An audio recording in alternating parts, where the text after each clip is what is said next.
Welcome in, everyone, to the Challenge After Show. Today, Jenna and I are talking about the challenge, Ride or Dies, season 38. It's episode 2, Friend or Foe. Mm. And here we Why go. is it friend or foe? I agree. I was like, because I think it's Nani and Turbo, and are they friends or Mm. foes? I guess. We can get into all that. Yeah. Are they friends, or does Turbo just have an inability to communicate or listen to anybody? He definitely is embracing that villain profile. And there is that Turbo. Did Turbo want to say something? Turbo, relax, Turbo. Okay, so I have hot pink headphones on because I'm borrowing my niece's and she's being so nice by letting me borrow them. Thank you. I'm so grateful. But she's feeling the need to hop in to the show. But yes, her dad is very Caring is sensitive to her caring. being on YouTube. So She wants to okay. make sure that you are treating her headphones nicely. I get it. She saw me. Those are my headphones. Sorry, girl. Sorry, girl.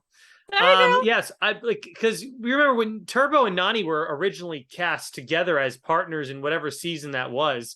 War of the Worlds 1, 2? I don't Yes, it remember. was War of the Worlds, and I always appreciated watching their friendship because I felt like Turbo always had a little bit of that language barrier or maybe a communication barrier where he wasn't understanding the sarcasm or how the game worked politically. He's a competitor, and being the challenge house was something so foreign to him, no pun intended, but quite literally and figuratively.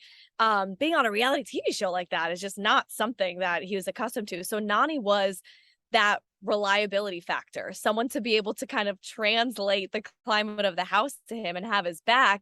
And he's ruining all of his attachments in this house. Like, there was a part of me that just figured there's still a language barrier, there's still a cultural barrier. But my husband said to me while watching, I love to comment on what everybody else's takes. He said, "You're being way too forgiving to him about this whole cultural language barrier thing." Like, he's honestly just being an asshole No, to at this point, everybody. it's not that. Right. Your husband nailed it. At this point, it's not that. He just, like I just said earlier, he's embracing the villain side, and no matter what anyone says to him, he's purposely going to take it the wrong way, because there's moments where, yeah, okay, when what Devin said to him last week, okay, he can take that the wrong way. I get it. Maybe he's offended by it, whatever. But now it's to a point where no matter what, hey, Turbo, how are you? Why would you ask me that? How dare you ask how I'm doing? You know how I'm doing. You should know this already. It's to this. I don't mind it. I like that he's like taking that villain thing and just, no matter what anyone says to him, just taking it offensively just for the show. If he's doing it that way, Mm-hmm. I love drama. I love all that. But don't be surprised when you go into an elimination now, if you don't get, and we'll get into that in a little bit, if you don't get one that falls into basically a head bashing thing, you're not gonna be able to control what the people in the audience do, especially when they want you all to go, when everyone wants you to go home. Very I interesting too. We'll get to it. Yeah, I wonder if it was a wake-up call for him if he is invited back on the show. I think he will be, because like you said, it's been entertaining to watch. It's been the drama, and even though he isn't doing the right thing, I still look forward to his storyline, for He is that drama. every comment he makes is a soundbite that you could use later. He opens up with, "I hate banana, number one idiot man. I hate the banana." Like, it's so, it's so funny. I don't know if it's just like the way that he's talking, but like, it's just really, it makes me laugh every time he speaks. I'm laughing my ass off. It's funny. Yeah. I love that he said the banana man. And when it comes to Nani, it's really unfortunate that he would tarnish the relationship and the friendship in order to maybe play a character. If he's really leaning into being that reality TV villain, because maybe now he's a little bit more understanding of how it works and getting that screen time, or leaning into what he wants the perception of himself to be. But I don't know, to just not even give her the time Well, of day at to the end explain though, she's trying to have your back.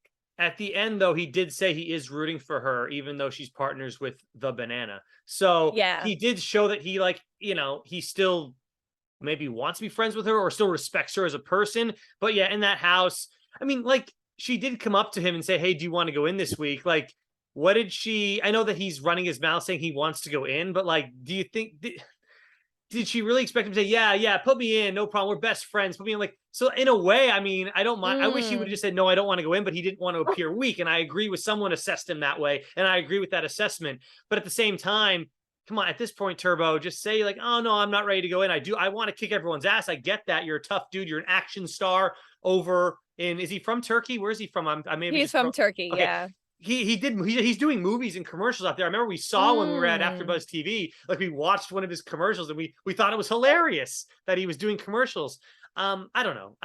He's taking it a little too seriously, possibly. At that point, maybe he's at that point just says to Nani, no, I don't want to go in, obviously, but I will defeat anybody that stands in my way. He could have said it like that to show that he's not weak. I don't know. Yeah, I mean, that's his thing, though. That's his thing, is to take things seriously. So you're right. I mean, nobody wants to go into elimination this early, and people are vocal about that, and they're fine with saying that. But I think that he's set up this character for himself that he's been so vocal about. I will defeat anybody. I basically pulling a CT. I will smash her head and eat it.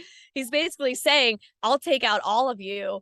So he can't go back on his word now. I know, He's but a man of his word. He lives a, from what I see on TV, I don't know what he is like in day-to-day life, but he lives a very serious life, is the way that we could interpret it. Yeah, I mean, even during the elimination, when he had the soundbite, he goes, "It's me versus everyone," which is the only way that this would be fair. If it was everyone versus me, I'm like, that was a great soundbite too.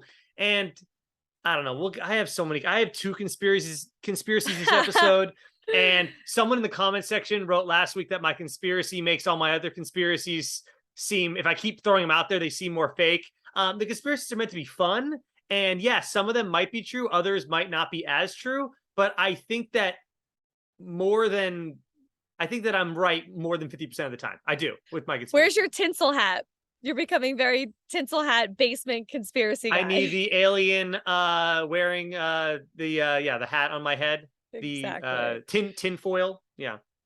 There was a fun conspiracy theory in our comments that is so obviously unachievable, but even the commenter knows it, but I still got a kick out of it. And they're like, okay, crazy conspiracy. There's a producer in the box with all the daggers, and they're waiting to figure out who's going to pull what dagger. And then they carve in safe onto the dagger. Obviously, the commenter even knows that's fake, but it still is like, okay, you may have out conspiracy theoried our conspiracy theorist, Dan. It's funny that you even brought that up, because honestly, I had the same conspiracy. I just didn't say it on the show because I thought it was a little too ridiculous. But I will say this. How is it that the last dagger that they pull always so far has had the word safe on it? Now, this is how they could possibly do this conspiracy. We don't know how much time between each pull, right? So say there's nothing written on any dagger the entire time. And then before they pull the last, there's still one dagger left, right? TJ is talking, he can just keep talking. And then at that point, if there is someone hidden in there, they don't have to carve anything in. It can be it's a sticker. They just stick it on whatever dagger is left. Now, honestly, and also TJ controls the order of when they pull the daggers. Yeah. So in theory, if they want that person to be safe, they just have to wait to call their name. They're not lining them up in any particular order. They're just like, okay, you go, now you go, okay, and now you in the middle, you can pull last. So they can make anybody safe in theory that they want to. It's a look, and there's a bigger conspiracy that I have tonight than that, obviously, but that is something producers can manipulate this game so easily, and we'll get to the Bananas and Nani one that I have. So stay tuned for that. I have a great conspiracy from Bananas and Nani. They can, but I'm going to give a shout to production in this scenario and say I truly just think it's luck this time. I think they got lucky 2 episodes in a row that the last team picked the sword. And it's funny too, because I noticed in the first episode and this episode, it's been the middle sword that has been safe.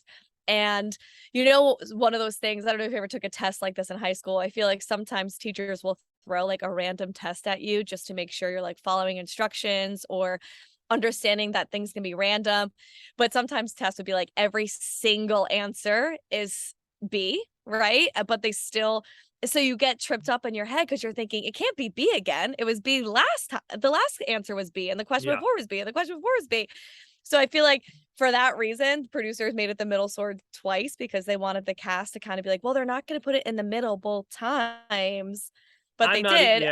I'm not even sure that was registering with the cast members at that point, because who knows who was down there the first time? Probably wasn't the same people. Were they even remembering when I didn't remember until you told me that the safe sword was the middle one, the first episode. So yeah, because I remember thinking like, wow, it's the middle one again. Okay, like they did the same placement 2 weeks in a row. Yeah. All right. The only other thing in my vignettes at the beginning is they talk about Nani, and they also mentioned things about Tori and how so those are kind of some both heavy hitting things to start off the episode. I'm not sure if you want to add anything onto it, but I mean, it was definitely an emotional start to the episode, and both of them, like you said, heavy hitting things. I mean, this is not the sort of emotion that we sometimes get on this reality TV show, like Ashley Mitchell freaking out that the toilet seat is missing, like somebody lost somebody to death and somebody lost somebody in relationship and a marriage that no longer happened. So the first half of the episode was definitely emotional. I was definitely crying, like getting really okay, my eyes swelling, because especially for someone like Nani, that is a parent she'll never see again. Like one day she woke up and her mom was just gone, and her resiliency of coming back, she kind of prefaced that she didn't want to, really. She didn't think she was going to do it again, but her mom does not want her to let go of any opportunity that she could see. So she's doing it for her mom, and that's really emotional. And I think you can tell Nani has never been somebody to back down or not speak her mind. Very confrontational, very confident. Well, I mean, sometimes she gets insecure, definitely. But I mean, but anyway, I feel like the energy that she's bringing to this season is like, okay, I came here with so much purpose and a reason to play, and I feel like that's really translating. And Tori opening up like that was really interesting, because she is definitely vulnerable and open to talking about her mental health and emotions on her Instagram and everything, like very spiritual person. But to hear her really break down like what a dark place that relationship was in was eye-opening, because I think a lot of people have the perception of people who are on Instagram or reality TV shows in relationships that maybe their like breakup doesn't hurt as bad as ours could, because there's maybe like fraudulence in it. You know what I mean? Like sometimes you wonder like how genuinely strong someone's relationship is when it's made on reality TV, but it certainly was. And her heartbreak was crushing and real. So I feel like it was cool that she opened up about it. There's so many people suffering from depression, I guess you could call it. I'm not sure. I don't want to just categorize hers as that, but just that no one like wants to talk about it or mention it. And it's becoming more and more talked about, which I appreciate, because I think we all suffer from that. We just don't know how to define it. We're just like, oh, I'm having like back in the day, like, oh, I'm having a spell. Like, what the hell's a spell? Like it was so and then you get, oh no, it's I'm nervous about something. I'm anxious.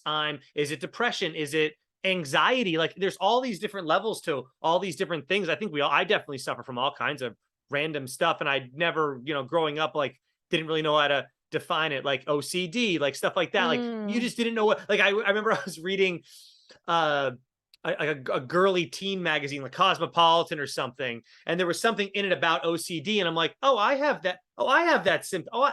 So I'm like, oh, I have this then. Like you didn't really know how to, like, it just wasn't talked about as much. So I appreciate her being vulnerable and saying something like that on national TV, and admitting that she's taking medication for it as and it's well. a really, really great reminder that you don't know what other people are going through, and you shouldn't just dismiss their feelings because of whatever platform and stuff they have. She still went through a terrible breakup, and she's a reality TV star, so she gets trolls all the time. Everybody does. But I will say this though, I still don't know who broke up with who. I'm still confused by it, because Tori said when Jordan broke up with me. But then Devin says when she ended her relationship. Someone there is confused as well. So is that a person or an animal? I can't. It's a very tough. Oh, it's a person. It's a very tiny person who's 2.5 years old. But I heard what you said, Dan, and I agree. Very confusing how the breakup was. And again, I always give a plug to who I'm watching it with, but literally me and my husband were looking at each other like, okay, so who broke up with who? I don't know. It was confusing. Anyways, all right. So that's all of that. Now we will get to the challenge of the day. A couple things happened here that I'm a little annoyed by. Again, Nam is going home. Emmy, we don't know. Again, I looked it up online, Jenna. I tried to find a reason so the people in the comment section could not give a shit about not knowing our stuff. You're throwing things. You're mad about it as well. I don't know why Emmy left. I still don't know. I looked it up online. There's no information about it. Please in the comments below, tell us what the hell happened to Emmy. I don't know. Whatever. It's again, a third time Nam gets screwed. Whatever. And it's also a third time. Is it sorry 3 times and you're out? I mean, it's at no really fault of his own. Sure, once he got injured, but yeah, again, that's not really his fault. Nobody wants that. But it's like it can't seem to work for this guy. Like they just can't make Nam. They can't make fetch happen. They can't make Nam happen on the show. But this is another example of it's not even like I was obsessed with these two, but again, it's insulting to viewers. Sometimes we talk about how this show can insult us sometimes to the audience members to just not explain why the hell they left. Like we're just supposed to totally brush it off our shoulders and say, okay, great. Like here today, gone tomorrow, no big deal. I mean, at the end of it all, I guess it is no big deal because the fact that you just said it reminded me that it even happened because that's how many seconds they devoted to it, probably 4 whole seconds of them leaving the show. But it makes you try to make your own interpretation that makes you distrust the producers. And what I mean is like we're trying to now theorize what happened. Like, does she have COVID? Did she quit because she can't handle it? Does something hurt? It was just like, she can't handle it. She's gone. It's like, I don't know. Wouldn't there be a better exit story there? So this one I feel like was not a COVID related thing because he would have said what he said about Casey and Kenny.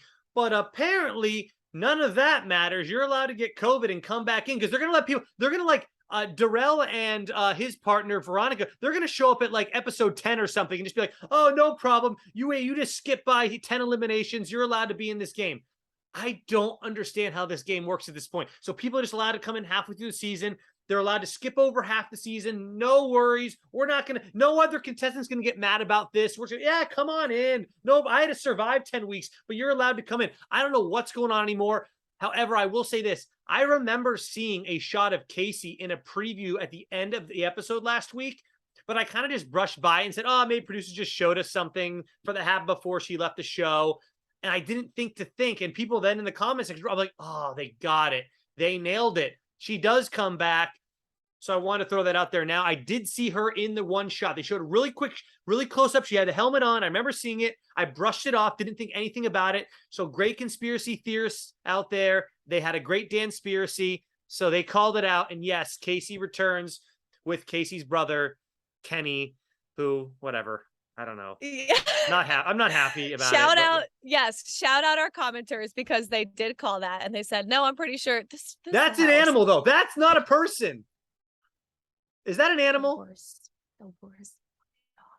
Oh, you don't like this. Oh, is the dog trying to like fetch with you and you're that mad? The dog's almost breaking my laptop 10 times. Literally stop trying to make fetch happen, that dog. So there you go. Is the dog just like very active, like very crazy? It's very needy. Anyway, we don't need to talk about my dog. Is it a German Shepherd? It's a German Shepherd, but it's like the stupidest German Shepherd of all time. He went to like, I'm sure my sister can hear me. He went to like a 2-week boarding school training camp. Dog came back dumber than ever. Like he literally is like a cartoon dog that's like like 3 years or something in human life. Yeah. He's not doing well. Anyway, so when Casey and her brother came back in, I have to join you in this, Dan. I usually defend Casey because she's a good competitor and, I give her a pass on being pretty boring. I was so disappointed. I was like, oh, Casey and her freaking brother are here. Whoop-de-doo. Like, did not really care at all because I wanted it to be Jordan because I knew that we knew that Jordan was going to be making his way to the show at some point, and they had spent a good chunk of the first part of the episode talking about and foreshadowing the breakup, and Jordan's coming. I'm like, just be Jordan, like this is going to be epic and it's going to be emotional and dramatic and all this stuff, and then out comes Casey and her brother, and I'm just like, all right, who cares, fast forward, like let's start the game. In the preview last week, they showed Jordan returning at night in the zone, so I knew it wasn't Jordan. I thought it was going to be Darrell and Veronica coming in. So it went to commercial break. I got all excited. I said, oh my God, Darrell and Veronica are going to come back here. Jordan is going to come back at the end of the episode. I'm going to get all these great people coming in. So it's going to be just great television. By the way, with all this said, and we're dissing on the show, I liked this episode. I overall thought it was good. Like I'm enjoying. Oh, me too. Yeah. This is like 2 episodes in a row where, again, I did not look at my phone for an hour and a half. I don't know if you did, Jenna. You might have. That's fine. I didn't look at it again. The show sucked me back in. That's the thing. I was kind of eating dinner and I wanted to take notes on my phone and all of this. So I had my phone by my side and I just wanted to watch the show and try not to touch my phone at all. But I kept thinking things that were, oh, let me write this down. Let me write this down. Let me write this down. But then as I was doing that on my phone, I typically don't really care if I miss something in recent years. I'm like, whatever, it's probably not gonna be that important anyway. But I was so like, I don't know if I can take notes and watch this. Now I gotta rewind. Like I was so invested in the show that I didn't want to use my phone at all. So yeah, episode was really good and the season is good so far. And the daily challenge of the day was actually really good because it felt kind of old school in the sense of some people just royally sucked at it, like more people than not sucked at it. And they just looped them into a montage to make it easy and fun where we could just laugh at them.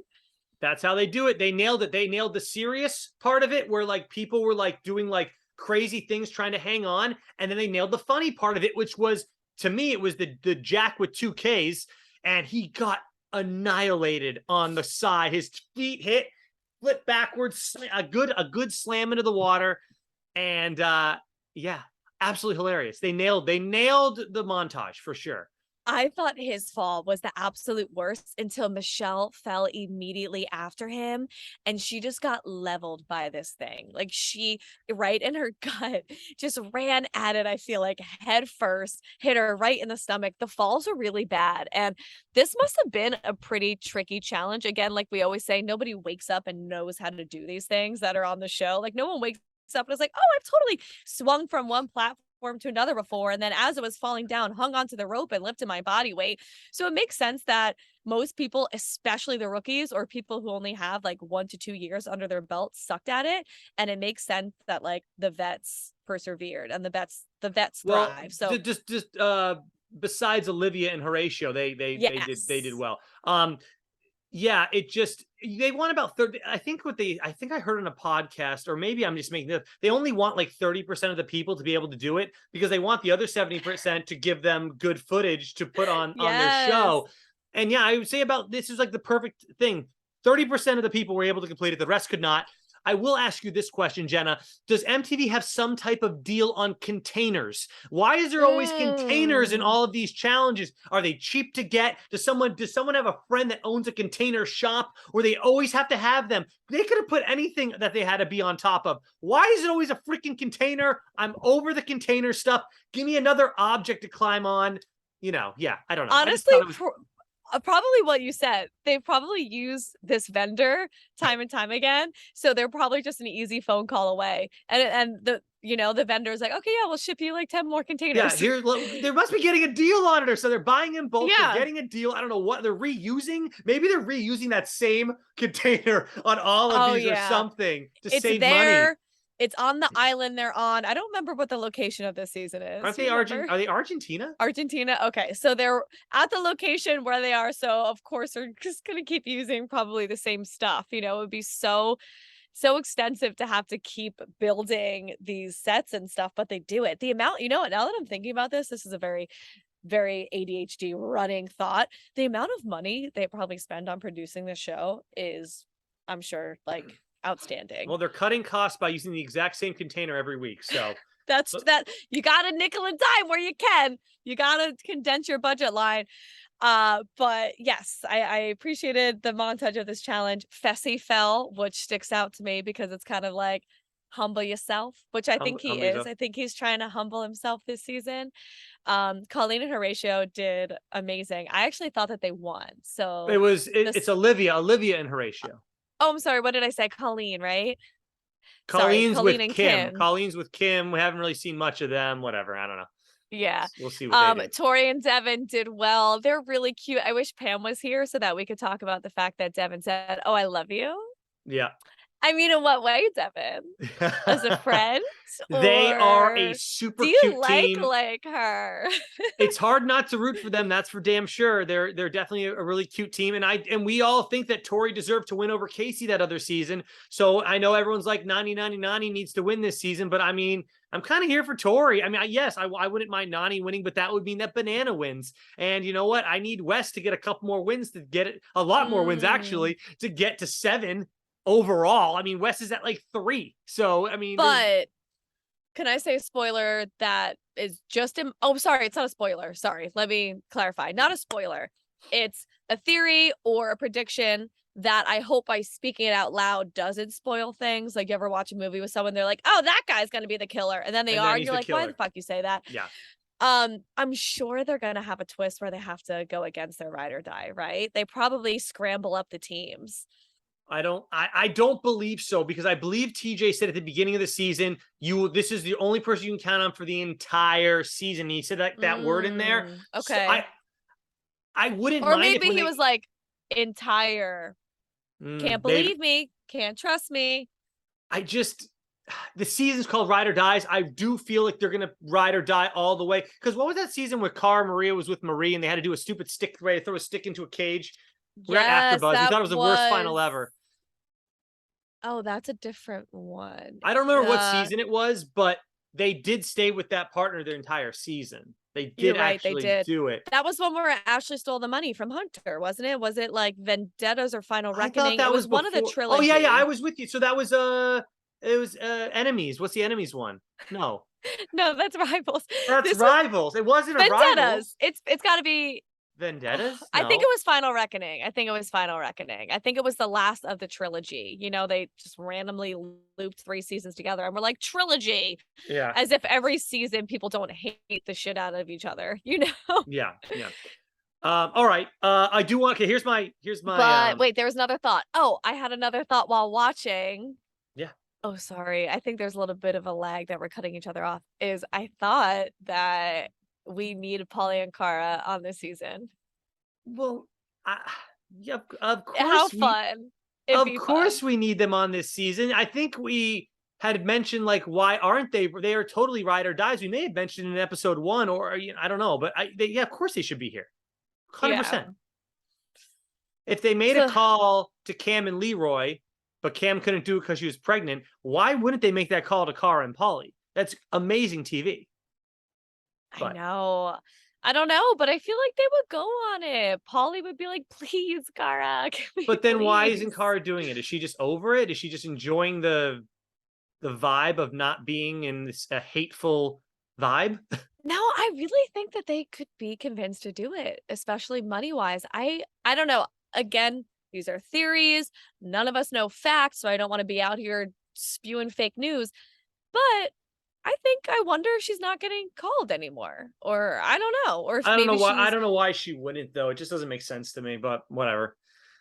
Same. All right, let me give you my Banani. That's what they're called now. Banani conspiracy. This is one of those classic challenges that you have no idea how fast anybody does these things.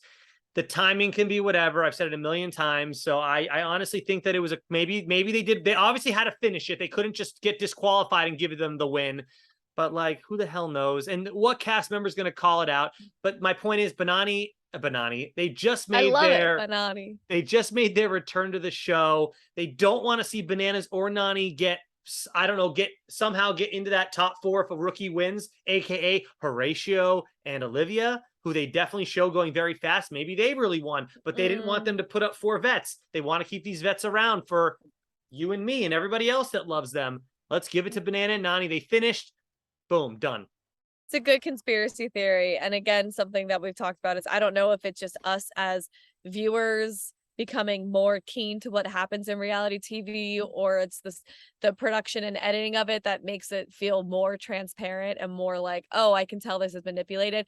I want to just give them the win. I wanted to say they won. But of course, for the storyline, like you're saying, and also the keeping the vets around is something I did not think about. That's a good point. Is you always just wonder, and it's not, you always have to wonder anyway with reality TV, but you don't want to as a viewer of the challenge. You always want to believe that whoever's winning is winning. But Yeah. there's always just that little bit like, oh, was that manipulated? Or Horatio and Olivia were just simply the red herrings and Nani and Banana truly won. You know, like I never want to say somebody didn't win. I don't want to discredit their win, but you just always have a little question mark because it's reality TV. Back in the day, they used to put up the timer.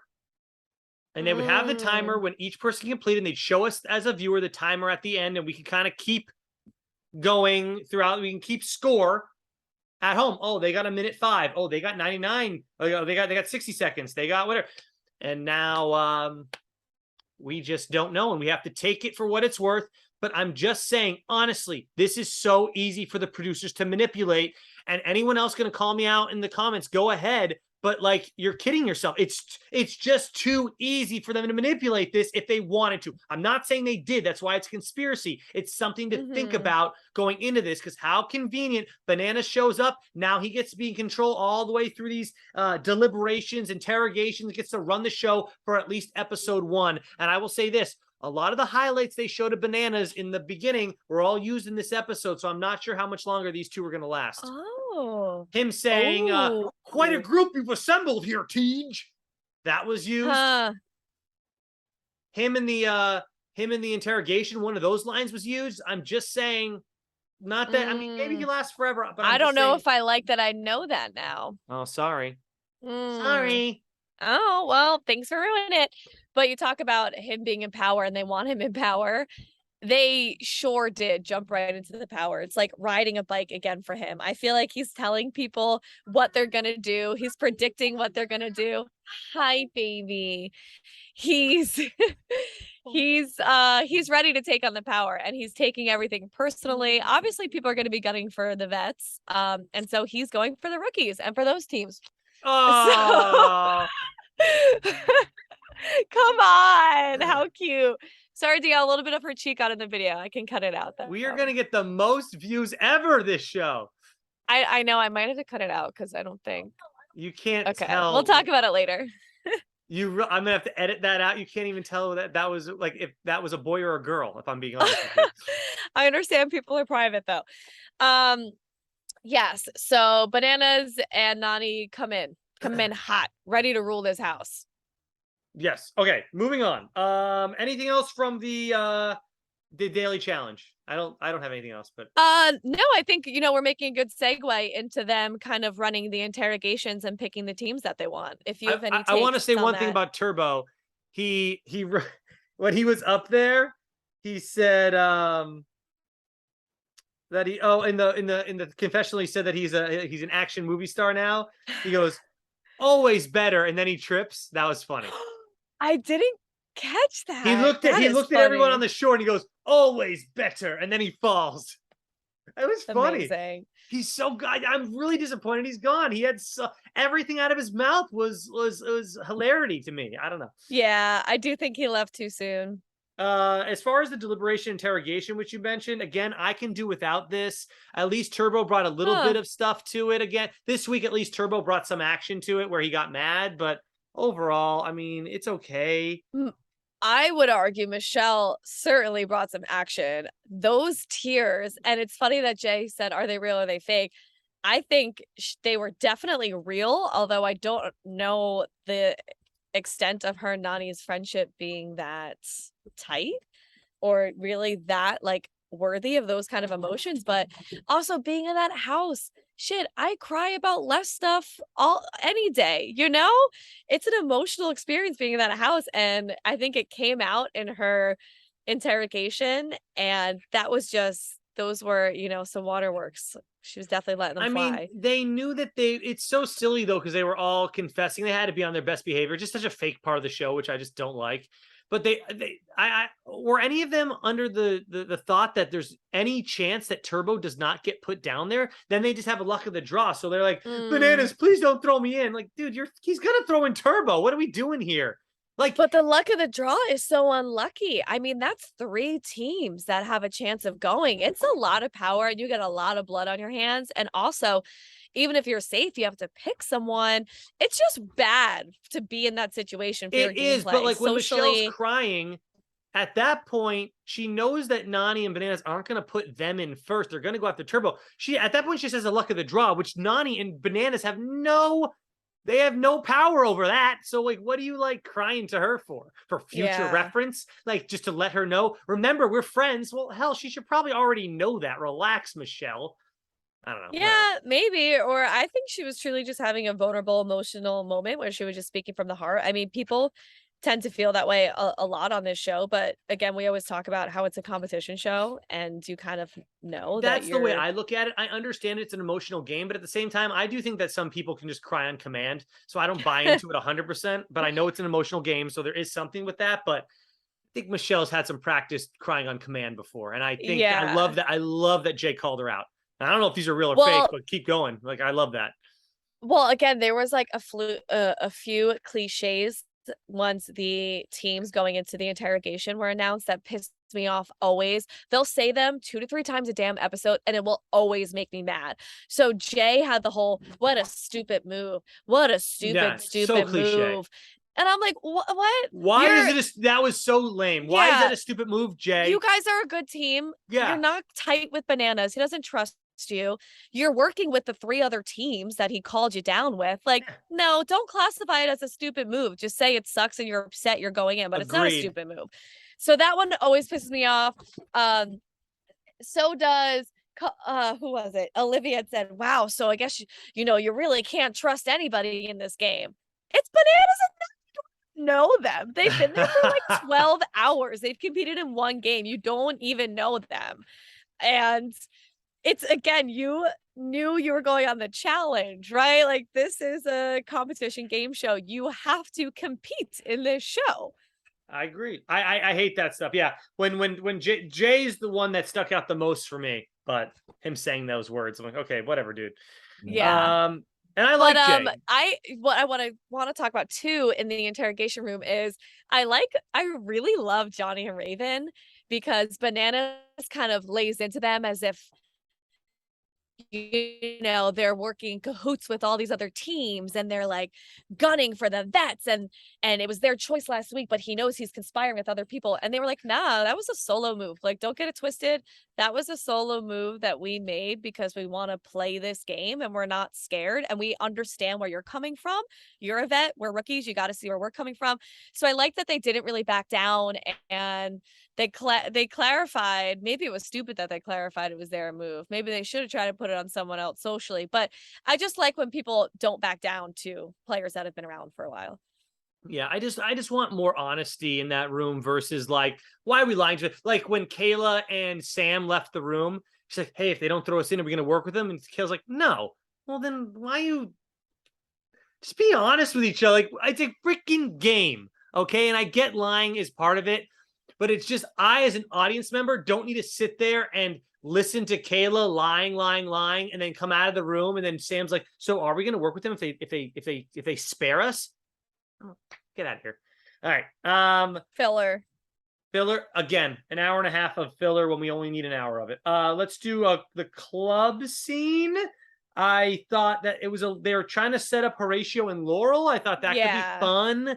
Horatio seems like a super chill dude. I like Horatio. His partner, Olivia, not such a fan of, and we'll get into that in a little bit. But I like Horatio, so that's good for him. But I don't really want him to see him get with Laurel. Laurel kind of annoys me. I honestly, when I think of Laurel, I can't get this image out of my head. When someone says Laurel, suck it. Exactly. You nailed it. I can't. Her face too was so angry, and so I can't see her in any other light. So I don't see her as a romantic love interest. Like, I'm not rooting for her to get with a guy or a girl, whoever she wants to get with this way. I'm just not rooting for her. Like, if he was going after any other girl in the house, I would be like, oh, I can't wait to watch this love story. This one, I don't really care to see it. So bam, there it is with that one. Hey, it works for her, right? It's a number in her corner with a very strong team. I think Laurel understands a good politic. She loves a good politic. But I Every think she season, I also think. likes the dude. I don't think it's just that. I know that he seems I like a think strong they're just competitor. getting to know each other. Yeah, he's cute and charming, and they're awkwardly flirting, and it's adorable. But yeah, I mean, I don't like watching Laurel flirt. It doesn't do it for me. Oh god, I'm just not into it. Yeah, I think she was more on the receiving end. She was just being cute and supportive towards his flirting because he was talking about how awkward he is, and she's just like, "Oh, it's okay, you got this, honey." you That was got my this. that was my interpretation. Maybe I'm dead wrong, but it kind of felt like, I mean, Horatio is very honest in saying that, but imagine just having a camera in your face as you're trying to do that. It's an awkward Yeah. as hell thing. Like these people really are something else for just being fine with it and not batting an eye at the camera always being in their face. Like when Nerys and Johnny first hooked up, I felt like the camera was like Yeah. inside of Yeah. their noses as they were standing against the wall doing that.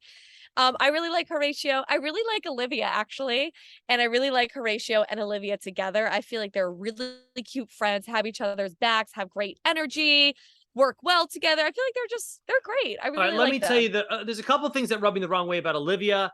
I do think that she tends to get inside herself and freak out in big Mm. situations, and that always bothers me with a competitor. It's like you're there to perform, just do it. And the second thing was at the end after they won, which I don't think was very fair at all. I said she needs to chill because she's yelling out like, "We just took out one of the biggest competitors on this show." I'm like, did you or did you and your 20 friends just take them out? Can't stand that. She need to be more humble about it. Horatio was humble about it in his confessional. He said, look, yeah, they're all rooting for us. Yeah, because they hate Turbo. They ain't really rooting for us. Let's be real here. They only helped us because there was a bigger fish that they wanted to fry. We'll be next on their list. So I love Horatio for saying that. Thank you. Olivia's in her own little world. Like, yeah, we kicked their butt. No, you didn't. And you know what? There needs to be, and that's my next big conspiracy, but we're going a little too far ahead and I'll get to it. We didn't mention that Nani and Turbo fight. We kind of mentioned that he just doesn't listen anymore. He just wants to go full villain and he doesn't want to ever see another side. So I guess we don't really need to talk more about it. But if you want Yeah, to I play think fetch we with it, kind go of ahead. I do think we covered it unless there was something else that you really wanted to say. I mean, it's No. just, yeah, like we mentioned, it was He's going full villain. That's all I have. he's going He's full embracing it. villain. Yeah, I mean, if he is, he's doing a good job because it just leaves you wondering, is he going full villain or is he truly an asshole? And I still need clarity on his relationship with Tamara. Do we Well, even know if it's a friendship or doesn't matter dating anymore. romantic? We don't even really know. And so that bite that they included about her saying that she doesn't feel voiceless, you can tell that a producer like straight up asked her, like, "Do you feel voiceless?" Yeah. Which is so true because the whole time she's not saying anything to him, but I think she knows him so well that she knows it's almost like not worth it. Or I don't know if you felt for her, but I felt for her in the way that she's brand new to this game. The only person she knows is Turbo. I don't even know if she's watched this show before. The only person that she can ride with is her ride or die. She can't even like converse with someone else and get their opinion unless she just wants to take a chance on a random stranger. So I felt for her Mhm. in that regard. But like she does have to Turbo, this is his third stint and he won the first time. So and then the only reason he didn't win the second time is because he got eliminated by because he got in a fight with Jordan or something like that. It was like a something like that. He did, or he said something. Either way, he got eliminated not in the actual competition part. And on this time, I'm sorry, but the only reason Turbo lost that, and I don't know what would have happened if it was a fair and square 2 versus 2. I don't know. And for anyone Mm. to say that Turbo lost that fairly is full of shit, as far as I'm concerned. That was a garbage win by Olivia and Horatio. Even though I am rooting for them, I wanted Turbo to come back. I like both these teams. So I had that original thought too of like, wow, I mean, you've seen people help each other in eliminations before, and people have won because of it. It's not just this elimination. I mean, we've seen it before. And but so I thought that at first I was like, wow, this isn't totally fair. I I know what mean, you're gonna this say is next, though. I know what you're gonna say. yeah, I mean, basically what Chauncey said, what everybody summarized it to is, guess what though? Part of the game, a huge, huge part is the social game. And you ruined that social game for you. So in a sense, I guess it is fair because if people liked you, you wouldn't have every single human up in that stands telling the other team how to win. Yeah, and it goes back to our 5 assets, and we include social game as probably the thumb, the thing that's able to let you grip everything. It's the thumb of the challenge. So yeah, it's a big part of it, and I totally get that. But that's where my final conspiracy of the night comes in. It's like producers, they say, oh, we have all these games just lined up ahead of time. Who knows what's going to happen? No, they could easily have just put this game in and said, look, Turbo, I do, but that's why my conspiracy doesn't quite work. Did producers want Turbo to go home, or do they want Turbo to stay? Because if they wanted Turbo to go home, this is a great challenge to get him to go home in, because everyone can go against him up in the skybox, the bird's eye view. Yeah. Again, I'm gonna give some love to the producers.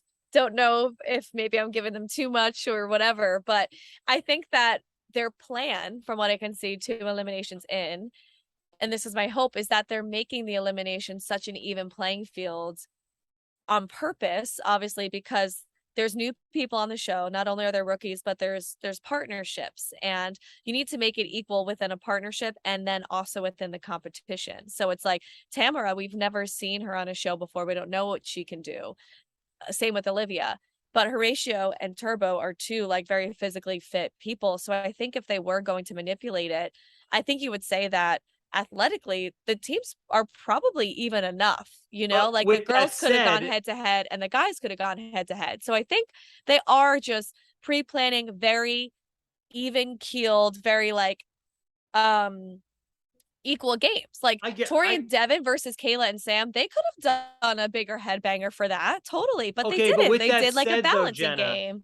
producers know that people help from above. So if they wanted to keep this as equal as possible, this would be a time for them to not do this particular game for this moment. If they wanted to keep it 100% fair, that's where I believe my conspiracy does exist. They could easily have just brought in a different game that only involves the 2, where the other manipulation cannot be as much. Obviously, there's going to be yelling from the thing, hey, do this, hey, do that. But this one was literally, you gave the game to Olivia and Horatio before it started. It's the audience is getting the best view ever of this board, and literally, and the other people on the ground can't see it as well. There's you can say, oh, there's a 99% chance that they win. No, there's 100% chance. And I guess you can't, because if Olivia or one of them gets hurt and they literally can't go and tag the other person because their leg is broken and there's a bone sticking out. But I'm sorry, this was as close to 100% as you could get chance win for Olivia and Horatio, as far as I was concerned going into this. Suck. Yeah. I mean, I don't know if they thought every single person was going to help them. Really? But you only need like 1 or 2. Yeah, it is true. So right away, again, we talked about like saying if it's fair or not. It started to annoy me right away as a knee-jerk reaction, because at first it was just Bananas and like just Bananas and Nani, and I thought, okay, great, so like Bananas is in the game now, and now he's like truly running the show and the team he wants is gonna win and be brought back. But it almost makes it just unanimous when every single person is saying, you're like, all right, well, Turbo, you did do this to yourself. Like, honestly, you reap what you sow, and everyone hates you. It got to a so point, therefore Jenna, you're gonna lose this game. It got to a point where too many people were voicing their opinion. I think Devin was like, quiet, I need to tell them where they are. Like, they had to actually reverse it and have less people helping. There was too many cooks in the kitchen, as they say, or too many chefs. And everybody was just, and it's just funny though, because I feel like everyone was just repeating like what the person next to them said. Like, they're all just yelling the same thing, that's how badly they wanted Turbo to lose. Yeah, so that elimination in the zone was called Memory Lane. I wrote down 20 versus 2. Yeah, I mean, Horatio and Olivia did not even need to think. They just needed to run and be on autopilot. And it was funny because I was saying to my husband, if it was my first time on the show, I would want to win fair and square out of pride. I would want to know to myself, prove to everyone, but also really prove to myself, okay, I can do this. I can compete in a game because the editing is so hardcore that I'm trying to play memory, but you can play memory if you don't even the board is like because of all the jump cuts and Uh-oh. I would tell me when time they don't care just in the game, however you have it. Hold on, Jenna. I lost you. Give it a second. We're coming back.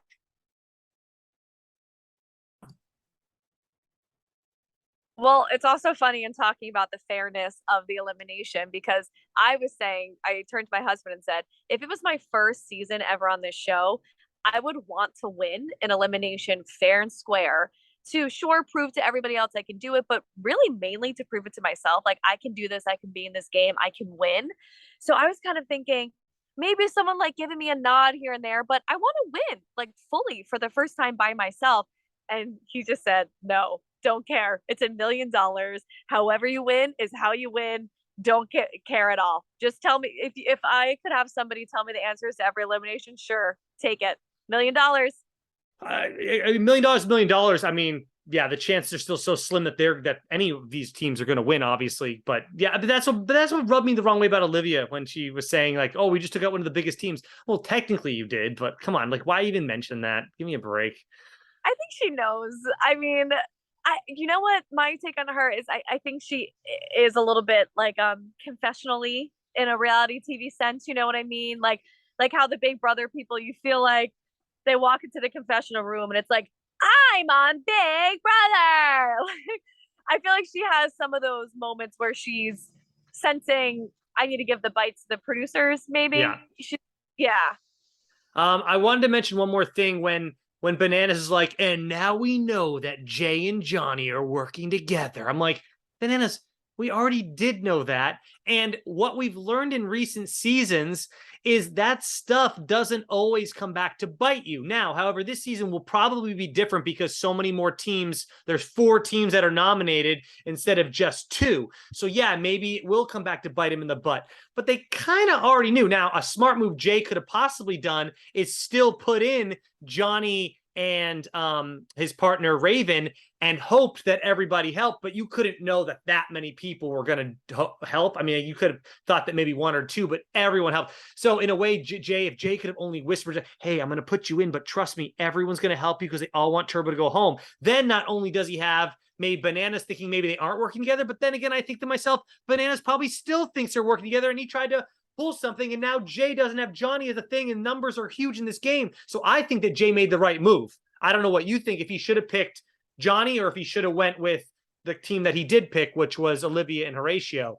I think he needed to protect Johnny. You got to protect your own. You got to protect your numbers, especially they're talking about their friends outside of the game. There comes a time where you do have to go against your friend, and that's the name of the competition, and that just is what it is. At this point, why wouldn't you save your friend? And also, I agree with Jay that it makes him look like his loyalty is weak and his alliances are weak. Right. And I think Bananas is a skilled gaslighter. We know this. And I don't mean it to be like totally offensive to him, but what I mean is, sure, he has the ammo to throw people into elimination that he knows are working together. Sure, everyone can say that all the time. Say, you and Pam are on a team, you're working against mine. Of course, I'm going to say, hey, you guys are against me, I'm throwing you in. But he has this skill to when the tables are reversed, he tries to make it seem like it's not as bad when he's working with people. Yeah, or exactly. Or that person is crazy for thinking he's working with someone. Like, everyone knows who's working with who. But Johnny uses that to his advantage, but he tries to not let other people use it to their advantage to throw him and his alliances in. So it was interesting because Michelle didn't want him to do this, but at the same time, Michelle didn't stop him when he did make that decision. So I didn't know where that, like, what if they don't agree? Again, what would happen with they would probably have to go in themselves, like Zach and Amanda had to do that season when they couldn't agree on that. But I wonder, because she gave him the final say, like, what was, I didn't understand, because she didn't like seem to argue too much once they were whispering. But then again, TJ was like, this is not hard, hurry up and make a decision. So yeah, I don't know. I think that she wanted to plead her case and shoot her shot, and she did. And when she realized, like, okay, I'm not going to strong arm you into it. Like, if you really stand by your friend and you're really keen on protecting him, I'll let you do it. But she thought like, oh, I have this thought. I think this would be better. Let me tell him. Okay, he's not taking the bait. Like, whatever. Okay. And then she just let it go at that point. Yeah. I really don't think it's, I wonder don't if think it's, I don't think it's a and I bad also, move. yeah, and I think that she's trying to make sure that she has a voice in this relationship because she feels like she's down there because of Jay's outward friendship with Johnny, that it's very apparent that they're friends. So I think she's feeling like, ooh, if there's a way we can conceal that or show that we're not aligned with him, maybe I'll have a better stake in this game, or like I can work my alliances better, because she's obviously friends with Nani and Johnny's friends with Jay. Those teams are not working together and they're actually going against each other. So there's a little bit of a mix up in their alliances. So again, I like mean, and now Johnny owes Jay huge, and we just saw Johnny win in week 1. So there's no saying he can't win another daily challenge. He's already won one this season. So if he wins again, Jay is 100% safe. I really think that Jay made a good call here.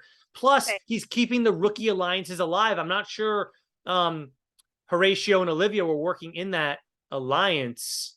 I don't know if they were, but we didn't see them in like the handshake. Yeah. And it seems like, I feel like Olivia and Horatio are maybe gonna jump ship to a Nani Banana's side, because I think it feels good to them to be in the favor of the vets. Like, you can kind of see before the elimination started, Johnny kind of like gestured to Olivia, like, just breathe, relax, like giving her like these nonverbal pep talk. He also wanted Turbo to go home though, Jenna. Yes. But again, what do we say? Bananas is a great manipulator and mastermind and social gaslighter. So I think for someone like Olivia and Horatio coming into the game for the first time, that's got to feel good to have Nani and Bananas have your back. And if they're willing to like kind of elude you into thinking that they're going to be supportive of you, you might want to go to the vet side instead of stay with the rookies who are newer and might be off the chopping block if the vet succeeds. So just food for thought. Let's do this. Let's end the show by talking about our final appearance of the night after this elimination in the zone. Again, epic walk-up music, slow motion. He's wearing a hoodie or a hat or something to cover his face. No one knows what the hell's going on. And then all of a sudden they reveal that it is Jordan wisely showing up, coming back. No partner in sight yet, but I don't care. I think it was great that they wanted him by himself. They didn't want to have Anissa with him, because then Tori would have felt some type of way like, okay, well, at least one of my best friends that I do my podcast with is coming back. No, bring out Jordan by himself. Don't know who his partner is, but you get all the reactions of everybody, not only from a Tori, who it's her ex-fiance, but everyone else who knows how strong of a competitor he is. What a great way to end the episode. Again, must watch TV. The challenge has listened to our thoughts. They obviously watch our after show, and they're giving us what we want. It was so fantastic, and it made me really hyped up for the next show. And I was thinking, oh, they got to do this. Yes, they give us the cliffhanger. We see Tori's face. We see Jordan looking up at the stand smiling, but we don't know who he's looking at. So good. So of course I'm wondering what's going on in both of their minds. Devin's kind of looking around, but Devin had this heart-to-heart with Tori before, so I'm wondering, like, is he feeling bad for Tori? There's just a lot spinning around, and they did a really great job of teasing a conversation between Jordan and Tori for next episode that I'm so there for, where she's basically like, my interpretation, again, it's interpretation, reading, translating what she's saying is kind of like, why did you come here? Yep. So good. What it seems like she's saying. So I'm really excited to see how where the chips fall. Like, it's so sad though. I want them to get back together so badly, and it's not gonna happen. No, it's unhealthy for it to happen. We have to remember that. We can't romanticize something that didn't work the first time around. But why, again, do we really know why it didn't work? What the hell happened? Enough for them to end an engagement. I feel like engagements don't end as easy as just a breakup. It's got to be enough that it's like, this will never work if we get married. So I just want it to work. All right. I know, but Well, tell Yeah. us in the comments below how you felt about this episode, how you felt about the twists and turns. Are you excited to see Casey back? Are you excited to see Jordan back? Yeah. Who are you excited to see? Who are you not excited to see? When are the hell are Darrell and Veronica getting there? Hopefully week 3, so it's somewhat fair, because this is getting a little ridiculous if they show up any later than that. I'm sorry, but come on. They've already been able to escape 2 zone eliminations. Yeah. Do you like the name The Zone, by the way? Get in the zone, auto Get in the zone. I'm not sure I'm feeling this shit. No, baby, listen, they're gonna run out of adjectives at sometimes. I feel like they should just always make it like the elimination pit. I don't know. Just I think they could call it the cave. That. The crevice. I like when they called it the Presidio. That was fun. When did they call it the Presidium? A very long time ago, but I don't even know what that word means. So that's why I think it means like an amphitheater. The amphitheater. Did they ever call it the Coliseum? The Coliseum. That might have too much bloody tendencies of the past Roman Empire. Or what about the cornucopia? Remember in Hunger Games? The cornucopia. Yeah, that was the central area where all the supplies would come in. The Dark Forest in Harry Potter. No, that's not going to do it for me. The jungle. They could call it the jungle. The Quidditch fields. The Quidditch fields. Pan Am. That's also the Hunger Games. Again, we're just naming Pan Am things now. I was trying to think of another sci-fi movie, but I can't think of the name of it now. Now I'm totally. They could call it the Black Hole. Where nothing or only one team escapes. Only one team makes it out of the black hole. Hashtag black hole if you're still listening, by the way. Hashtag I gotta go kiss my niece. All right. Hashtag we'll see y'all next week for another episode 3 of the challenge. Ride or Dies. Hopefully Pam will be back. She's spending some time with her parents. All right. Cute. Very cute. All right. See you next week. Bye.